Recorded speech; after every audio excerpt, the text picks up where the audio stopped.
పడేస్తూ ఉంటారు. ఎప్పుడు ఏదో వస్తువును పట్టుకుంటూ ఉంటారు. ఆ వస్తువులతో పాటు మరెన్నో జెమ్స్, బ్యాక్టీరియా, దుమ్ము, మట్టి, ఫంగస్, ఇంకా ఇలా ఎన్నో. కానీ ఇప్పుడు కాదు, మనకి ఉంది ఫ్రెష్ టచ్ ఫ్లోర్ క్లీనర్. దీంట్లో ఉన్న ఫార్ములా అన్ని రకాల బ్యాక్టీరియాలను, ఫంగస్ను తొలగిస్తుంది మరియు మీ ఫ్లోర్ని ఉంచుతుంది 99.99% పరిశుభ్రంగా. కేవలం 3 మూతల ఫ్లోర్ క్లీనర్ని బకెట్ నీళ్ళల్లో కలిపేయండి. శుభ్రంగా మీ గదిని తుడిచేయండి.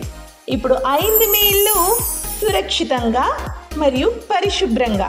ఫ్రెష్ టచ్ ఫ్లోర్ క్లీనర్ మీ ఇంటిని ఫ్రెష్గా ఉంచుతోంది. న్యూస్. ఏపీ భవిష్యత్తును మార్చే పోలవరం ప్రాజెక్టును వీలైనంత త్వరగా పూర్తి చేసేందుకు ముందడుగు వేస్తోంది సర్కార్. దీనికి సంబంధించి అన్ని చర్యలు తీసుకుంటోంది. అటు ఎప్పటికప్పుడు పనులపై సమీక్షలు నిర్వహిస్తున్నారు ముఖ్యమంత్రి చంద్రబాబు. ఆంధ్రప్రదేశ్ వాసుల చిరకాల స్వప్నం పోలవరం ప్రాజెక్టు నిర్మాణం ఎన్నో ఏళ్లుగా కొనసాగుతూ వస్తోంది.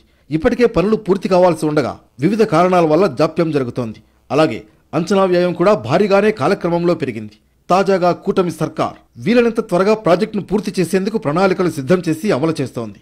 ప్రాజెక్టులో కీలకమైన డయాఫ్రమ్ వాల్ నిర్మాణం, ఎర్త్కమ్ రాక్ఫిల్ డ్యాంతో పాటు మిగతా పనులను మరో 2 ఏళ్లలో పూర్తి చేయడమే టార్గెట్గా పెట్టుకుంది. వరదలు తగ్గడం, ప్రాజెక్టు నిర్మాణ ప్రాంతంలో ప్రస్తుతానికి సీపేజ్ సమస్య పెద్దగా లేకపోవడంతో పనులు పుంజుకున్నాయి. మళ్లీ వరదల నాటికి కీలకమైన నిర్మాణాలు పూర్తి చేయాలని భావిస్తోంది. త్వరలో సీఎం ప్రాజెక్టును సందర్శించి పూర్తి వివరాలు చెప్పనున్నారు. అలాగే గతంలో వచ్చిన వరదల కారణంగా డయాఫ్రమ్ వాల్ దెబ్బతింది.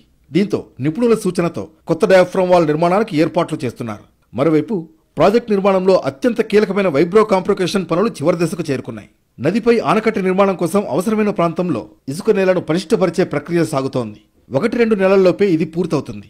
దీనికి అనుగుణంగానే డీవాల్ నిర్మాణం, ఎర్త్కమ్ రాక్ఫిల్ డ్యాం పనులను ప్రభుత్వం